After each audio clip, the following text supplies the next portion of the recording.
A report came out from Eric Pincus that indicates the Toronto Raptors could move on from Gary Trent Jr. as well as the Orlando Magic could be a potential destination for Fred VanVleet if the Raptors were to trade him. So a bunch of stuff to dive into on that front as well. As reportedly Masai gave some hard truths for Scottie Barnes in a one-on-one meeting, and we have an OG Anunoby injury update to speak on. So a bunch of stuff to dive into. Without further ado, let's jump straight into it. Hello everybody, Ben Rogers here at the Raptors side, just breaking down the latest Toronto Raptors news, and we have a lot of stuff to dive into in this video. So the first thing we're taking a look at is the Raptors, quote, don't want to keep Trent, per a source. Now, as mentioned in the intro, we had an article released yesterday from Eric Pincus that gave a deep dive into how the Toronto Raptors are sort of feeling right now in terms of their roster construction, how they're feeling about this point in the season, given we struggled immensely, given some high expectations this team had, even though we had some injuries, especially in recent weeks. Once the team has come back healthy, we haven't looked that great, and middling around a 500 team doesn't seem to be like the route Masai wants to stay at. So there's some moves that could potentially be made, and the first one that a lot of people have been pointing to, a lot of Raptors fans have talked about, is Gary Trent Jr., as he's a guy that has sort of struggled compared to his performances last season. His points are down, his efficiency is down, right? You look at his stats, and they haven't been that eye-popping this season. Sure, 17 points per game is pretty nice, but only 2 rebounds, 1.5 assists,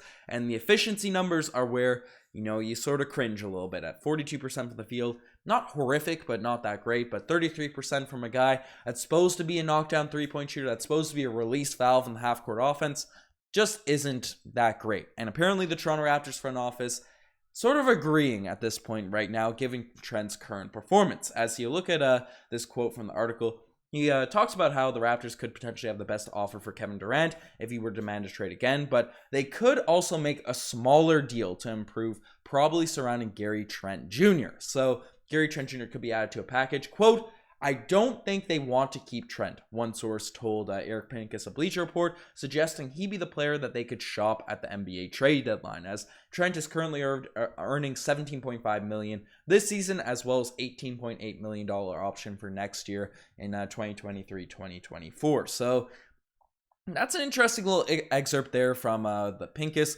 indicating that the Toronto Raptors don't really see Gary Trent Jr. as a part of their future, as a part of their core, and personally, I think the idea of Gary Trent Jr. is exactly what the Toronto Raptors need, because even this season he has been solid on defense, at least in recent weeks, but a guy that you can throw out there with your long boy lineup that won't be a liability on defense, but that can knock down threes, knock down some tough shots at the end of the shot clock. If, our long boys who aren't natural shooters, right? They've grown, they've developed those skills, but Pascal, OG Anunoby, Scottie Barnes, none of those guys really came to the league as Precious Achiuwa when he's back as natural three shooter knockdowners. So Gary Trent Jr. could potentially be that guy, and I think that's why I'd be reluctant to give him up right away. But given the fact his efficiency's been so bad at this point in the season, he is in a contract year and you might have to overpay him. Who really knows what his market value is going to command at this point?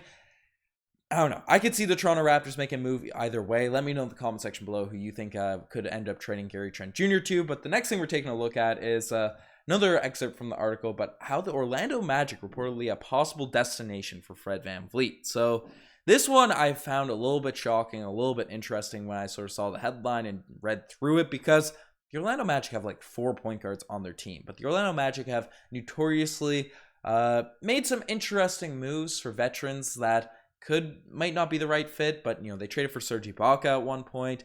They've made some interesting trades, even under the Jeff Weltman era, and he's a former Raptors executive, so it might be they have a taste for Toronto Raptors players. They signed Bismack Biyombo a few years back, traded for Terrence Ross.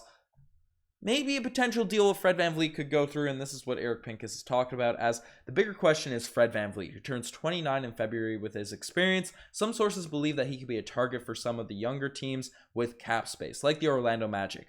Orlando could even offer a package before the deadline with one of their younger guards like Cole Anthony, a center in Mo Bamba, and perhaps a veteran like Gary Harris to the Raptors. So, Pincus is out here whipping up the trade machine, saying sources say the Orlando Magic could potentially trade for Fred VanVleet, and this one's a little bit shocking. It's a little bit jarring. Now, if we trade Fred VanVleet, sell low on Fred VanVleet just for a package of Mo Bamba, who can't even have a consistent role one of the league's worst teams. Gary Harris, who's really fallen off in terms of the player he once was with the Denver Nuggets, and Cole Anthony, who, yes, has some potential and stuff, but is remarkably inefficient in his own right. Yes, he's young. Yes, he could potentially grow, especially in a Raptors development system, but he's not going to be the level of Fred VanVleet anytime soon. I don't like that specific package. And yes, Fred VanVleet's been bad. I get it. I get everyone talking about this online. People are roasting me for not calling Fred VanVleet utter garbage out here on the videos. I still think Fred VanVleet, who's an all-star last season, shouldn't be sold for pennies on the dollar. Like 17 points, still getting you 6 assists a night, right? The efficiency is bad, yes, but I'm not giving him up for scrubs from the Orlando Magic. Not to call, especially guys like Cole Anthony, a scrub, but when you're a role player, when you can't even start on the Orlando Magic, I'm not that interested. I'm not that high on those players to be getting back for Fred VanVleet. So let me know if you guys agree with that down below. But personally, given all the trade news, given all the rumors that have gone around, I do expect a trade happening from the Toronto Raptors. That is one thing that I do predict going forward because, this team does have some holes. It hasn't been working out. It just feels like there's not that excitement that we've usually seen from Toronto Raptors teams. So I will predict, even though I don't think Fred's going to the Orlando Magic, and I don't want to sell Gary Trent Jr. for pennies on the dollar. If I were to book it, if I were to make a prediction, I would say the Toronto Raptors are making a trade at this point. And we'll see what ends up happening. I'm locking that in. I'm starting to keep track because obviously you guys want to keep myself honest for the predictions I make. I want to make them a little bit more hard on the podcast, but I got a list. I'm starting to track all the takes that I've made. And the first one is still the Toronto Raptors will be a top 3 seed this season. I still believe it, no matter how bad we've been currently up until this point. We were top 5 last year, and we were worse at this point in the season last year. So I think the Toronto Raptors could still make that run that I predicted at the start of the year. And now I'm predicting that a trade will be made come the trade deadline. Big or small, I'm booking all that stuff. And that's my predictions. And guys, if you want to make some predictions, you have some takes that you think you could cash in on, definitely use the CoolBet app. The link will be down at the top of the description down below. If you use our link, get CoolBet's a sports book that's accessible all across Canada. They have some of the best lines, and it's supporting us. If you guys sign up for there, it's free. So definitely use their link down below. And I think we'll be able to get some futures regarding Gary Trent Jr. trade prospects. So if you sign up and let myself or Goody know, right, we can actually get CoolBet to give some odds, some predictions on terms of, do you think Gary Trent Jr. will be traded? Where do you think Fred VanVleet will be playing this time next year or something like that? So we can make all that happen. But yeah, definitely check that stuff out. But we have some more stuff to dive into. And the next thing we're taking a look at is Scottie Barnes given hard truths by Masai Ujiri in a meeting. Now, Scottie Barnes obviously has had a very up and down season. He's had some games where once again he looks great. He looks like that potential superstar for the Toronto Raptors. And then he has had some games where he's just looked bad. Now, injuries have been a concern. Focus, engagement in games, he's been talked about. People have brought up his body language on the court. Sometimes he looks disengaged, and the fact that he doesn't drive a lot, he's just passing, and his level of defense, which we know from last season can be very solid, but just hasn't been at the level it was consistently last year in his rookie season. But Scottie Barnes had a couple of quotes and had an article come out from Michael Grange essentially saying that he's still happy playing. He doesn't care how he looks on the court. He doesn't watch himself play, but he's still feeling the enjoyment. He's still very upbeat about the Toronto Raptors season. But Grange went on to say that Masai Ujiri also had to have a one-on-one talk with Scottie Barnes in terms of his performance and give some hard truths. As he was benched for the first regular season game of his career nearly 2 weeks ago against the Cleveland Cavaliers, which we covered on this podcast. They used the term benched, but I digress on that point. After a long stretch of uninspired play, and he responded with the worst game of his career in New Orleans against the Pelicans in a blowout loss. It was at that point Barnes was given some hard truths by President Masai Ujiri, according to multiple sources, during a meeting during when the team was in Brooklyn. He responded with some strong efforts, including his 2 best rebounding performances of the season and a line of 70 points, 11.8 rebounds, and 3.8 assists on 58% shooting from the field over 4 games before his last outing against Orlando, which was an ugly, ugly look because he got absolutely outplayed, outworked by Franz Wagner. But Masai Ujiri's out here calling out his superstar, having direct talks, and then gave me some flashbacks, some memories when Masai ended up calling out Kyle Lowry, who obviously ended up becoming the Toronto Raptors GOAT, saying if you want to be this guy, if you want to make a lot of money in this league, you got to step it up, and you're capable, you're talented. Kyle Lowry was just traded for a measly first-round pick to the Toronto Raptors and ended up growing into the player we all remember him as. So hopefully Masai Ujiri keeps having a few pep talks. It did seem to inspire Scottie Barnes for a couple performances there. Maybe after the Orlando Magic game, need a little bit more magic, but hopefully Scottie Barnes continues to ascend upwards in his career, especially this season. So we'll see what happens on that front. The next thing we're taking a look at in this vid is an OG Anunoby injury update.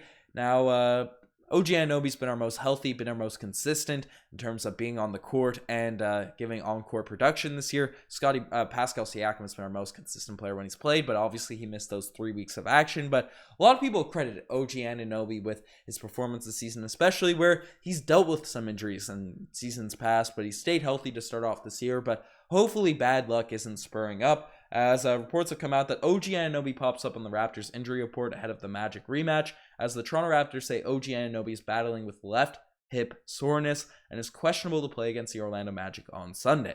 And just to dive into more of the injury reports, Juancho's not back, Otto's still not back, and Precious Achiuwa is still not back. So we're potentially without OG Anunoby in tonight's game. Hopefully this is something that's extremely minor, because without OG Anunoby, especially on the defensive end, it's going to be a huge blow to this Raptors squad. So hopefully he's back and healthy, and we're praying for his hip to just be fine, because we can't have OG Anunoby going down with injuries as well, especially with the schedule that we have coming up, as the Raptors schedule looks brutal pre-trade deadline. Now, said in the last video, we talked about a little bit today about how the Toronto Raptors, they're around 500.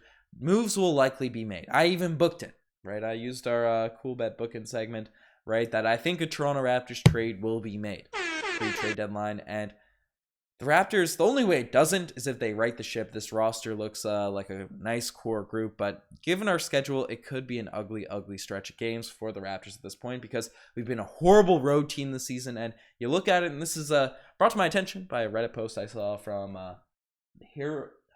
Hohen King 502, so shout out to him. But basically, we play the Knicks on Monday, and then all on the road. The Knicks, the Bucks, the Minnesota Timberwolves come back home for a game against Boston, who's been the best team in the league, and the New York Knicks. Then we go on the road again on a West Coast road trip against the Kings, the Warriors, the Blazers, the Phoenix Suns, the Utah Jazz, the Houston Rockets, who usually give us tough games, even though they've been struggling this season, and the Memphis Grizzlies. So that's especially for a team that's been struggling on the road. It's going to be a brutal stretch of games for the Raptors. I think this will be the test where we really get to see if a trade's going to go down. So let me know what you guys think about all this Toronto Raptors news. Subscribe to the channel if you haven't already. If you made this far in the video and you want to support us, definitely sign up for Cool Bet using the link down below. Absolutely free, so helps us out big time. Anyways, you guys are the best. I'm signing out. Cheers.